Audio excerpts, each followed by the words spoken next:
Okay, now we move on to time-based scheme. So what is actually time-based scheme? So time-based scheme, we are going to pay for the wages to our workers based on the time spent on their work.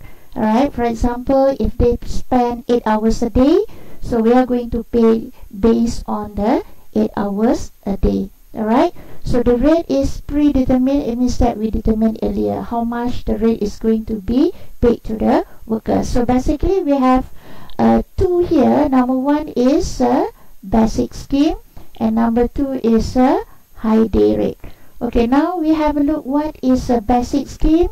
So here wages are paid at an agreed basic rate per hour, day or week.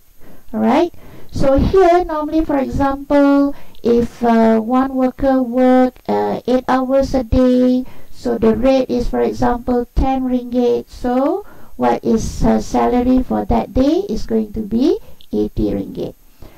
Alright, what about if time work in the excess of the basic or normal working hours? So that one is considered as the overtime. Alright, for example, the basic hours is 8, but this kind of person, she worked 10 hours. Alright, so if she worked 10 hours, it's actually more than the normal working hours, which is 8 hours. So what is the extra of 2 hours? 10 hours. The hours worked minus with the normal hours, so the 2 hours we consider as the overtime. Alright, so the overtime rate is normally is going to be different, and usually is going to be higher. Alright, so usually paid at premium or higher rates than the normal rate. For example, it's going to be stated like this: a time and a quarter. So it means that here the one quarter higher than the normal rate.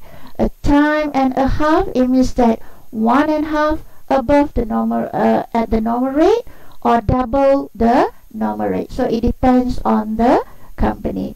Alright, what about our basic pay just now? Basic pay is actually hours work times with rate per hour. Just what I said just now. The 8 hours work times with 10 ringgit a day, so we got 80 ringgit for our basic hour.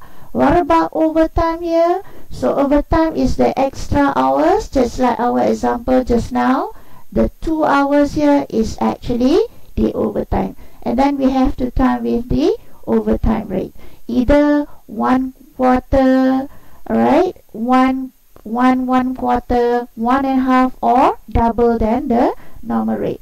So what suppose we calculate for the gross wages? So gross wages should be equal to the basic pay of the workers, and also we have to add up the overtime pay.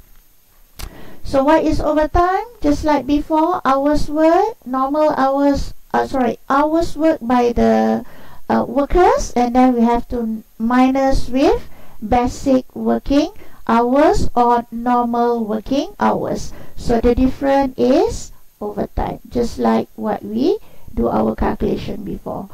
Alright, what is high day rate? So high day rate is actually this one to give a strong incentive, paying rates above the normal basic time rate. Alright, for above average output and performance. So this one, it shows that if they perform better, they are going to get a higher rate. For example, if the workers are being given 2 rates, the 10 ringgit per hour and 12 ringgit per hour. If the performance is good, so the workers is going to give based on the higher rate, which is 12 ringgit per hour. Alright, now we move on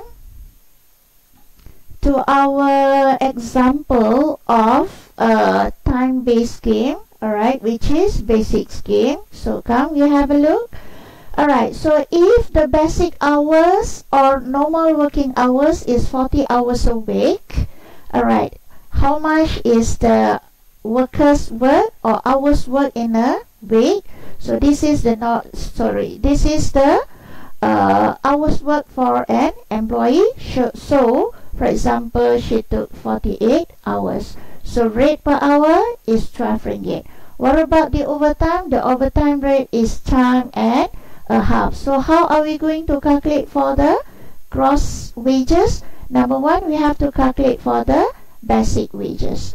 Alright, what is the normal hours work? Which is 40 hours. Refers to the basic working hour, or this one we name as a normal working hours. And then we have to time with the rate per hour. What is rate per hour? 12 ringgit. So the basic wages will be 480 ringgit. Now we have to calculate for the overtime. So what is the hours work? Hours taken is 48. Alright, 48 hours. So what is the normal working hour? 40. So how much is the overtime? Is actually 8 hours. Alright, 48 minus 40 equals to 8 hours. Alright, what is the rate? 1.5. Alright, above the normal rate, which is 12 ringgit. So 8 times 1.5, and then times with 12. So we get 144 ringgit. So what is the gross wages that suppose we pay to our workers?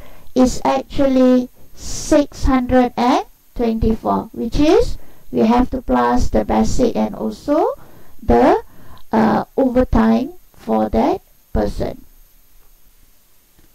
Okay, for illustration 2 of high day rate, so now we are going to look the illustration for high day rate.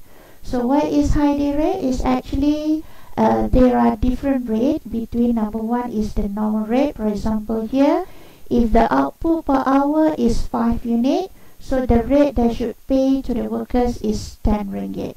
What about if the workers produce more than 5 units within 1 hour?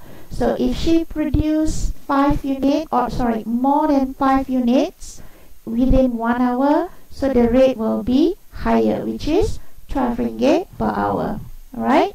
Okay, calculate the gross wages if an employee works for 40 hours in week 2 and completed 250 units of output.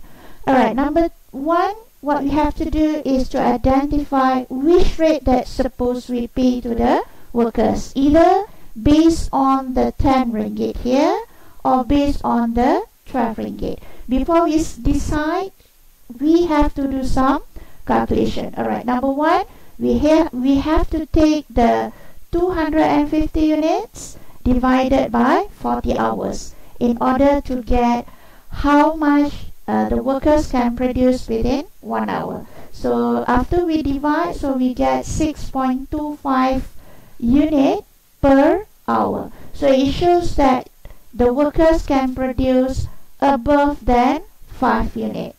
So what is the rate given? Since the 6.25 is actually more than 5 units per hour, so the rate should be given 12 ringgit per unit. So what is the gross wages for the employee?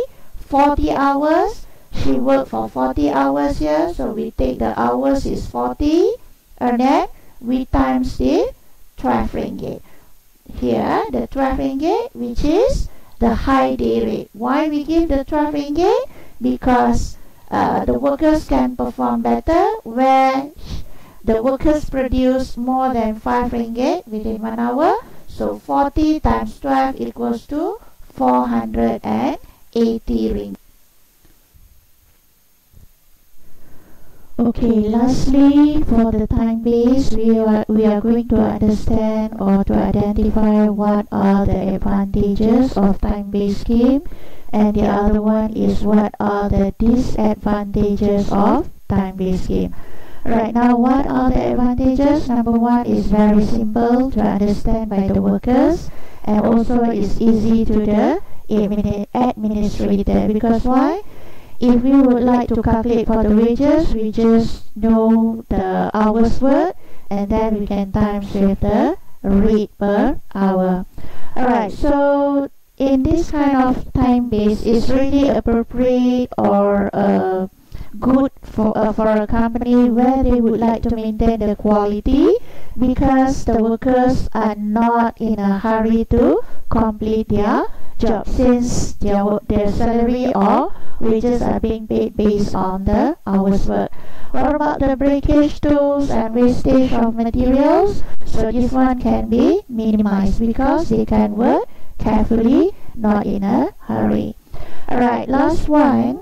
If the worker also will felt relief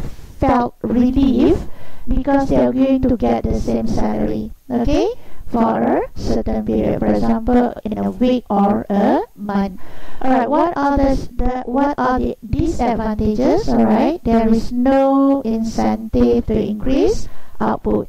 If they perform better to produce more or produce less, they are going to get the same salary. Alright, so all employees are paid the same rate regardless of their performance, right? Perform better or not, they are the same. Alright, and then the constant supervision should be necessary, because why? We have to closely monitor on the workers. Alright, last one, make the workers lazy and dull.